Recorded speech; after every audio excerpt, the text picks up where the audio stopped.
হুজুর বেরিয়েছে, তারা স্টেজটাকে ঝগড়া করার জায়গা করেছে।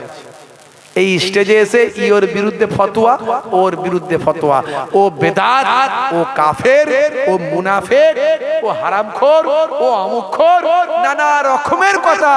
এ গুটকাখোর, এ জিলাপিখোর, হ্যাঁ, এ ডাবচোর, ও হচ্ছে মাছচোর।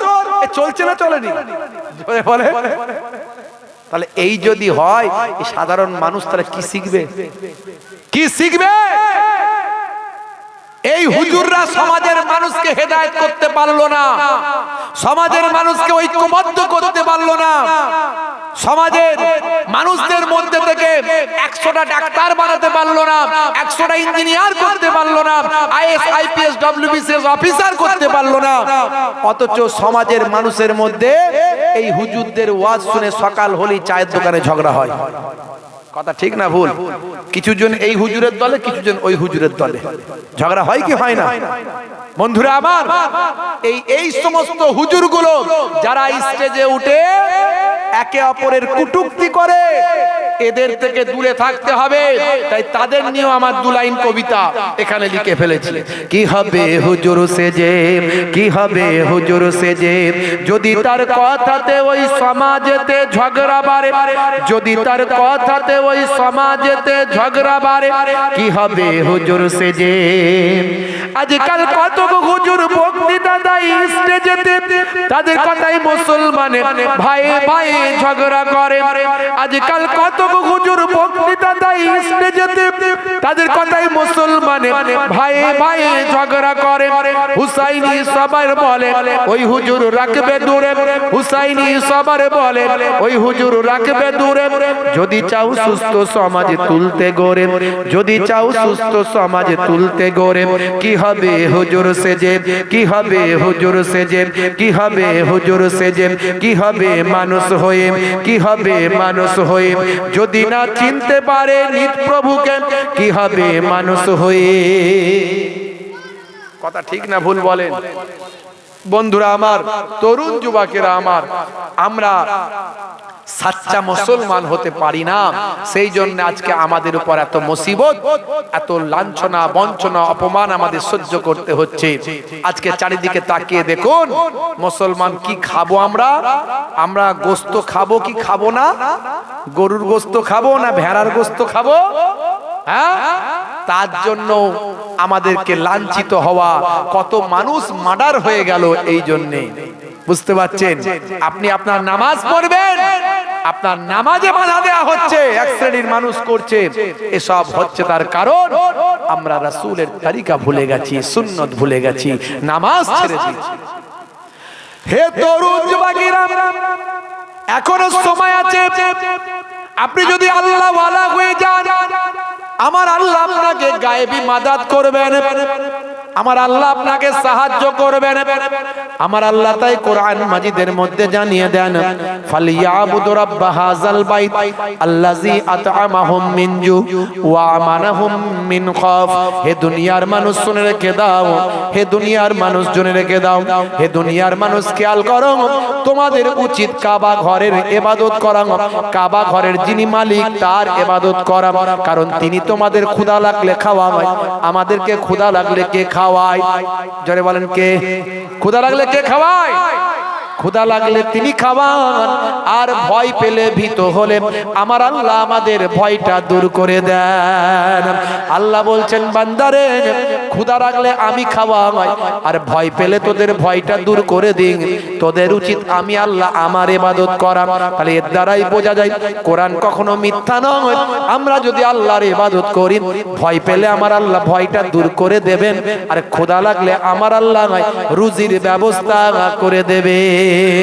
এর জন্য আপনাকে সবচেয়ে আগে যে কাজটা করতে হবে সেটা হলো 5 ওয়াক্ত নামাজ পড়তে হবে।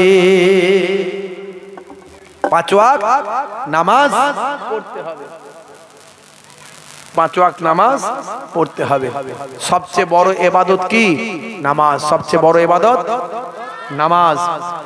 আফজালুল ইবাদাতি ইবাদাতুস সালাত। নবী বলেছেন আফজাল ইবাদত হলো সালাত। কোরআন মাজিদে আমার আল্লাহ 82 জায়গায় বলেছেন ওয়াকিমুস সালাত ওয়া আতুজ যাকাত ওয়া আরকাউ মার রাকিন, তোমরা সালাতটা আদায় করো, যাকাতটা প্রদান করো, আর রুকুকারীদের সঙ্গে রুকুটা তোমরা করো।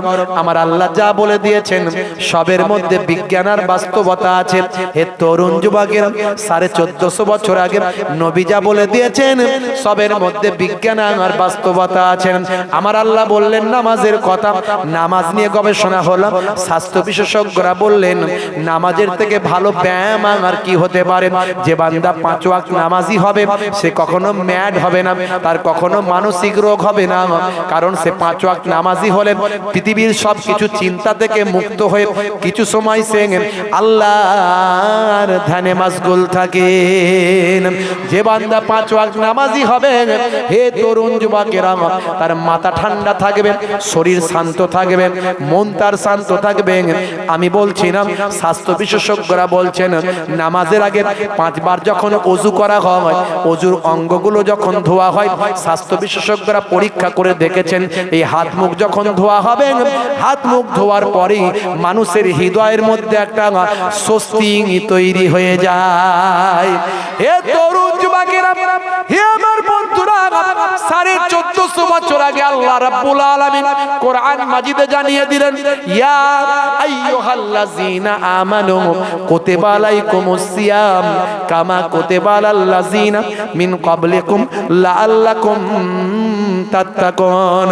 হে বিশ্বাসী বান্দারা, তোমাদের জন্য রমজানের রোজা ফরজ করা হলো, যেমন তোমাদের পূর্ববর্তীদের উপর রমজানের রোজাটা ফরজ করা হয়েছিল, যাতে করে তোমরা মুত্তাকি পরেজগার আল্লাহওয়ালা বান্দা হয়ে যাও।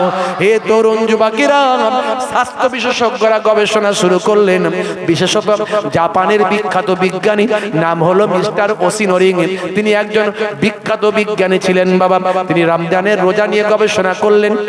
রমজানের রোজা নিয়ে গবেষণা করে তিনি বললেন রমজানের রোজা হলো, এর নাম আমি গ্রিক ভাষায় দিই অটোফেজি।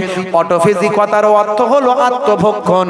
এই আত্মভক্ষণ মানে 15 ঘন্টা 12 ঘন্টা মানুষ যখন অনাহারে থাকে, একটা পানি পর্যন্ত খায় না, একটা দানা পর্যন্ত খায় না।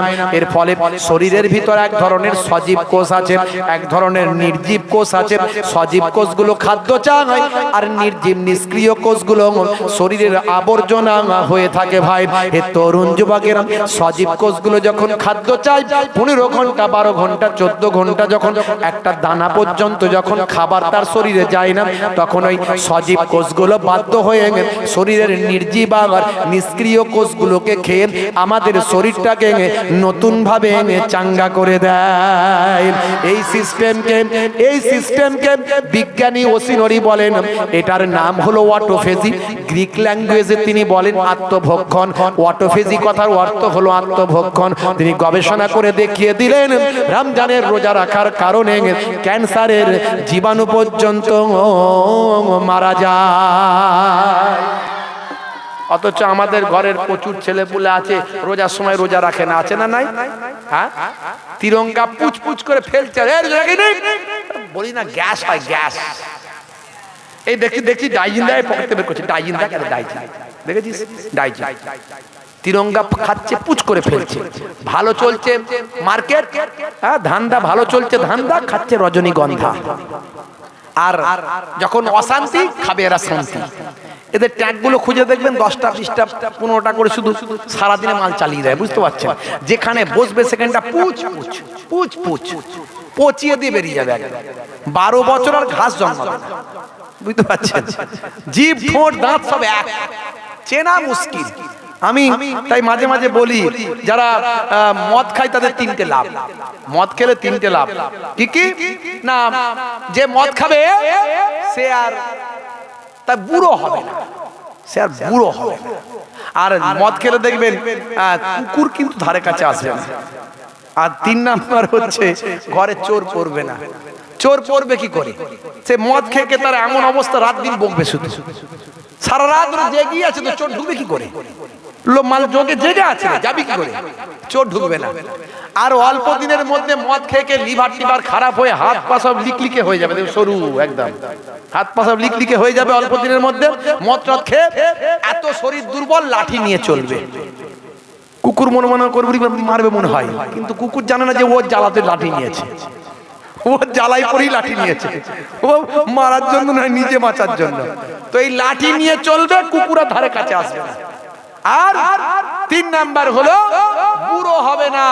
বুড়ো হবে কি করে? বুড়ো হওয়ার আগেই তো পটল ডাঙায় চলে যাবে, বুঝতে পারছো? এই মদ খেলে 3টে লাভ। আর বিড়ি সিগারেট অনেকে চালায়, আছে না নাই? এই মিলাদুন নবীর জলসা শুনে বুঝতে পারছেন, এই বিরিয়ানির প্যাকেট নিয়ে যাবে তো সবই ভালো হলো। ছোট হুজুরের নাতি, পীরনগর হুজুরের পোতা, উড়ি বাপ রে বাপ, ঝড় বই